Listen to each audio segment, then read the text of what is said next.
Hey everyone, Adnan here, and today I want to share how the open source community, and yes, even AI, helped shape the journey to auto-cpufreq 3.0 version release, and something that went from 10-day vacation project to having 100,000 users.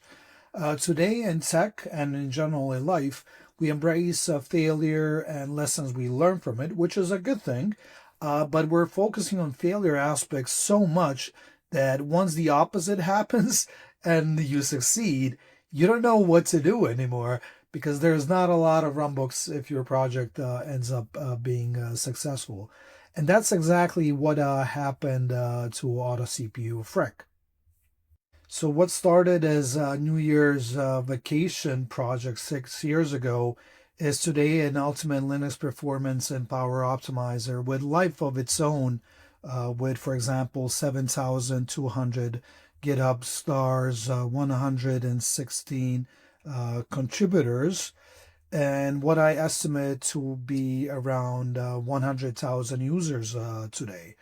And it all started with an idea I had for years, but never had time to work on it. And then this vacation was coming up, and my first kid was also supposed to be born in a couple of months.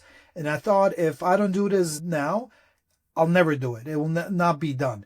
So I got to work and frantically coded day and night. And in less than 10 days, at the end of my vacation, I actually released Auto CPU Freq. And as you can see here, after the release, idea immediately took off and got a great following on social media. It was very well covered on YouTube, and various other news sites. And it was even actually trending as #1 on Hacker News. And even today, it's great to see that Auto CPU Freq 3.0 release was featured on sites like XDA Developers, then also, for example, Foronix, and it's free and open source software, and even the Auto CPU Freq 3.0 release post on Reddit, which was actually made by me, was seen by over 75,000 people. And I was even trending as #1 on Linux subreddit. And how to get to this point is, it can just be based on hype, because from the very first project release announcement, users were requesting numerous features and fixes. Before first contributors showed up in this process, I put hundreds of hours of my own free time to work on development and what was suggested, as the simple Python script was immediately turning into a real Linux application and tool that was used by many. But I would also like to clarify why Auto CPU Freq and why you might find it useful. And I'll probably be biased when I say this, but even after all these years and all after the initial release, I still find Auto CPU Freq to be the best tool for the purpose it was built for originally, which is automatic CPU speed and power optimizer for Linux. So what I wrote as part of this blog post is still valid today, as without it, for example, watching YouTube in 4K will still be a choppy experience with high CPU temperatures. I'll get double of battery life that I get with GNOME power profiles without having to manually switch between performance and power save, for example. For new users and as a reminder to existing ones, after Auto CPU Freq is installed using recommend installation method, which is using Auto CPU Freq installer, where you basically just need to copy paste these two lines into terminal, and after installation is complete, you just simply need to you'll have Auto CPU Freq as a binary, and then, for example, if you run Auto CPU Freq -- help, you can see all of the available options that you have at your disposal. And please also note that, for example, you can also see what each one of these flags is used for in detail as part of the modes and options in the README file. So it will explain what what you can use it for. And when it comes to the GUI experience, you just basically need to find auto-cpufreq in the list of your installed applications, and you can simply follow on-screen instructions for rest and what you need to do. You can install the daemon, you can use monitor and so on, but this is what it currently looks like when it's running in the GUI, graphical user interface.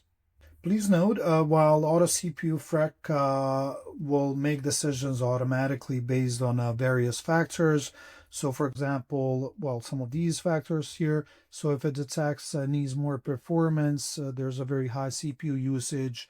It will change the governor to performance, or will enable turbo, even if it's on battery, running on battery. It all same thing as if you're running on power save. It will do everything it needs to do to give you maximum power battery life. And besides that, you also have numerous configuration options if you like to configure things to your own liking, you and yourself, instead of it deciding everything for you automatically. So, for example, as part of the README, there's a configuring auto-cpufreq. So, for example, you have an option like to force a governor. You can also do this with a CLI and here in the GUI, for example. So maybe you want it to run on performance all the time, and you also have an option to auto CPU config file. So here you can configure how auto cpufreq works on battery, or while it's plugged in, and you can even configure it that it never goes below certain CPU threshold. And for example, I can show how I did that here as part of the config file. So this is the behavior on the when it's plugged in to a charger. And for example, I have an option here to I deleted it, to never go below 2 gigahertz, for example. And in case you're using a config file, if this path is not there, then basically if I run auto-cpufreq stats, and here I can see that it's using settings defined in auto-cpufreq config file. And same as with a GUI, so that you know that all the decisions are made by you and how you configured it to work. And I actually described like about all of this, how it works, as part of the original auto-cpufreq demo and showcase if you're interested in really seeing more details how it all works. I immediately knew that I won't be able to do all of this myself, and being involved in open source since an early age, I started accepting external contributions, and I was actively encouraging people to make contributions and themselves, and giving them credit for their work as part of each release. So you see here, I made numerous other changes before releases even started being a thing.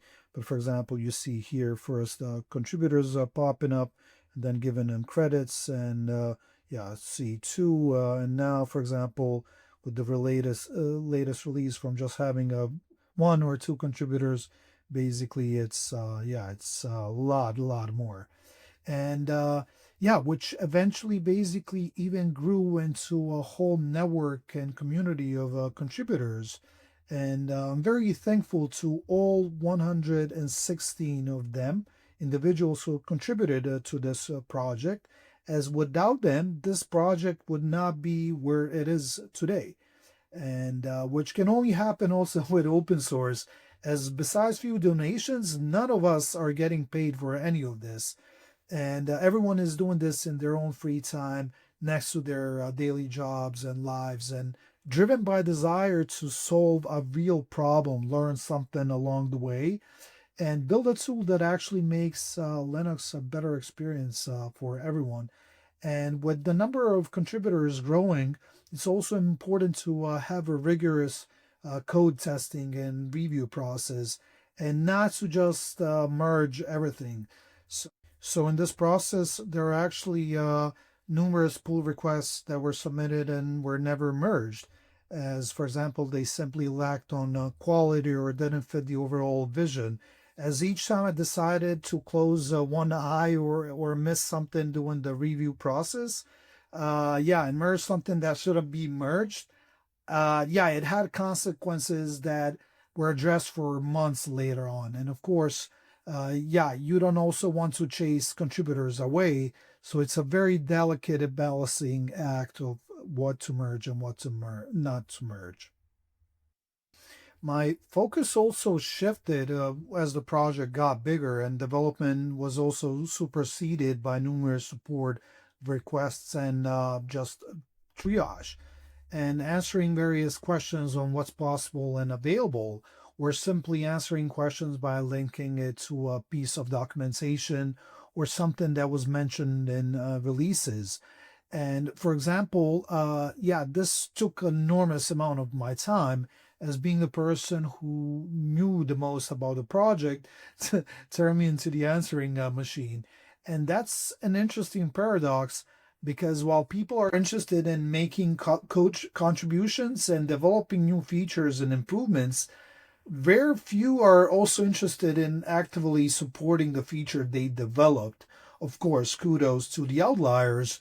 And that's why, as part of each pull request, I also made it a standard procedure and request actually to add documentation for developed features and improvements, which helped drastically in long term.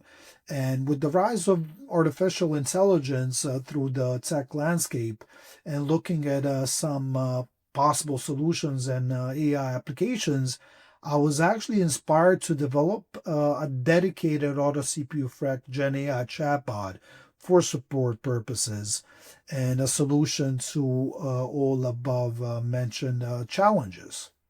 And hence, how I replaced myself with a GenAI chatbot using Gemini project was born. I also made, besides this blog post, which explains everything, I also made a YouTube video and where I talk about the whole project. And I even made a GitHub repo with all of the code and instructions and data you needed to get basically started. And everything revolves around basically creating RAG, retrieval augmented generation, based on numerous auto-cpufreq data sources, which have all necessary data. So from these YouTube videos to GitHub issues, Reddit posts, and etc. And the creating GenAI chatbot with Vertex AI conversational agents in Google Cloud provides users with necessary answers to the questions and support requests.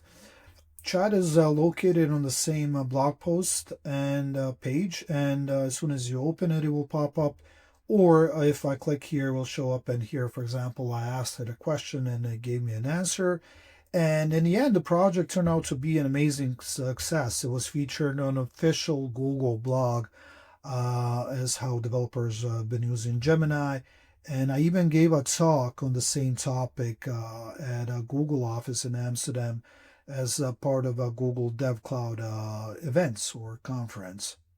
And then, riding the waves of that success, I created from zero to AI hero how to build a GenAI chatbot with Gemini and Vertex AI agent builder, a blog post, and yeah, a very extensive blog post, which also links to a 17 YouTube video YouTube playlist along with auto-cpufreq GenAI chatbot GitHub repo with all of the information.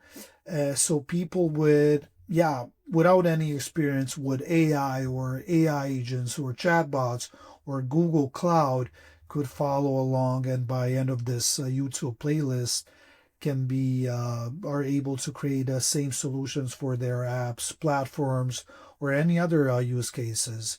And I'll also add links to all of these in the video description in case you're interested in checking them out. And yeah, since auto-cpufreq GenAI support agent was created, when creating an issue, so for example, this is what it looks like when you're creating an issue. Users are actually encouraged to use the chatbot to see if their answers or questions were already answered or issue resolved. A number of newly created issues and questions has drastically decreased while actually auto CPU users continue to increase through this period, which means that auto CPU-freq GenAI chatbot is definitely doing its job, and people are getting their answers instead of having to create issues, create questions. So let's talk about what's new in auto CPU-freq v3. Since last time I made a video like this was back when version 2.0 was released, and since then a lot has changed. And since each release has too many fixes and improvements, just to name few and features, I'll only mention some of them. And so, for example, in 2.0, yeah, you get a notification if there's a new update and you're using GUI. Then we also moved to poetry, for example, as the backend. And yeah, moving on with 2.2. Yeah, this was a big one, adding support for energy performance preference EPP, adding battery charge threshold. I was pretty happy about this one because this feature was added way before it was added, for example, to major products and desktop environments like GNOME. 2.3, yeah, rework config and reload config on file changes and creation. I was pretty happy about this one. So, for example, as soon as you now make changes to the config file, it will changes will be applied. You didn't have to like reset auto CPU-freq system D service or reboot your computer or something like that. Then 2.4 was one of the biggest releases, and it added, for example, setting per profile, platform profile, and also added stuff for like, for example, other init systems if you're using anything that's not system D. And then 2.5 also had some nice changes, adding EPB, energy performance bias setting. And yeah, finally, we also had 2.6. And yeah, this was an interesting one. For example, it added Bluetooth service to be yeah, so for example here you now it's a flag if you want it on and off, because before, as soon as auto cpufreq daemon was installed, it would basically disable Bluetooth for you. So this is a nice yeah, it gives you more control. And yeah, after that we have the big 3.0, which allows yeah, overriding the CPU turbo settings via CLI and GUI. I think that's a nice feature, and it also allows users to specify battery in config, because various people have different batteries settings, or even have dual batteries. So now they can yeah, detect these. And another cool thing that happened, because this release happened only a week ago, and there's already 2 new contributors. And for example, monitoring mode was, so I already drafted a 3.1 release. And for example, now there's monitoring mode and the GUI, and all of the, some of the information that was available in CLI and statistics were not reflected in GUI. And now that's also the case. And yeah, and yeah, another thing that wasn't listed anywhere but happened right after the 2.0 release was that yeah, creation of yeah, auto cpufreq Discord community. So if you have any questions, there's off topic, general, and support. Yeah, feel free to join. And as always, yes, yeah, we're looking for co-developers and contributors and co-maintainers, in case you're interested in shaping yeah, the future of this project. Feel free to check it out. In closing, this has been an incredible journey, from starting this project as a solo developer with zero expectations to now being a tech lead or a release manager or whatever I am for this project anymore. For a global project now with so many users has been an incredible experience, and unique experience to say the least. As for what's next, the project has truly taken on a life of its own. So I'll just continue going with its flow. I've been also thinking about a lot about further AI integration. I keep thinking, for example, how great it would be to integrate it with something like Gemini CLI. So yeah, this way you would be moving away from the preset logic and allowing the system to actually reason about power and performance decisions, or help users troubleshoot an issue through natural language. And this idea is still forming, but it could be an interesting direction to explore. And in the end, today I hear also a lot of folks saying something like open source is dead. And that's because most of the big projects are sponsored by big companies. Oh, and this also means that pretty much these projects are then run by these same companies.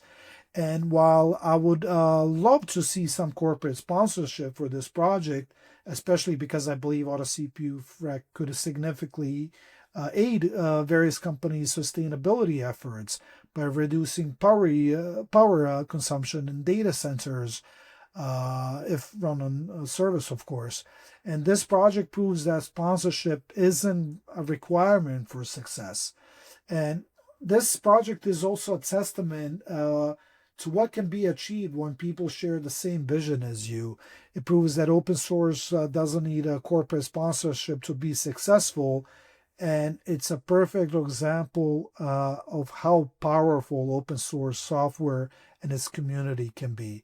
So if you have an idea of your own, I would just say go for it and open source it, of course. Until next time.